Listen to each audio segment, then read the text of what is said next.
آسمان کی قسم جس میں برج ہیں اور اس دن کی جس کا وعدہ ہے، اور حاضر ہونے والے کی اور اس کی جس کے پاس حاضر ہوتے ہیں، کہ خندقوں والے ہلاک کر دیے گئے، یعنی آگ کی خندقیں جس میں ایندھن جھونک رکھا تھا،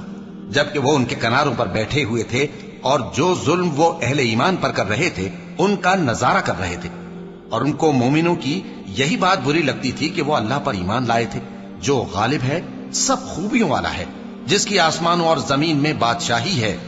اور اللہ ہر چیز سے واقف ہے۔ ان لوگوں نے مومن مردوں اور مومن عورتوں کو تکلیفیں دیں اور توبہ نہ کی، ان کو دوزخ کا اور عذاب بھی ہوگا اور جلنے کا عذاب بھی، اور جو لوگ ایمان لائے اور نیک کام کرتے رہے ان کے لیے باغات ہیں جن کے نیچے نہریں بہ رہی ہیں، یہی بڑی کامیابی ہے۔ بے شک تمہارے پروردگار کی پکڑ بہت سخت ہے، وہی پہلی دفعہ پیدا کرتا ہے اور وہی دوبارہ زندہ کرے گا، اور وہ بخشنے والا ہے، بہت محبت کرنے والا ہے، عرش کا مالک، بڑی شان والا، جو چاہتا ہے سو کر ڈالتا ہے۔ بھلا تم کو لشکروں کا حال معلوم ہوا ہے، یعنی فرعون اور سمود کا؟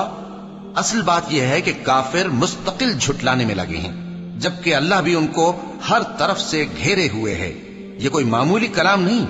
بلکہ یہ قرآن عظیم الشان ہے، لوح محفوظ میں لکھا ہوا۔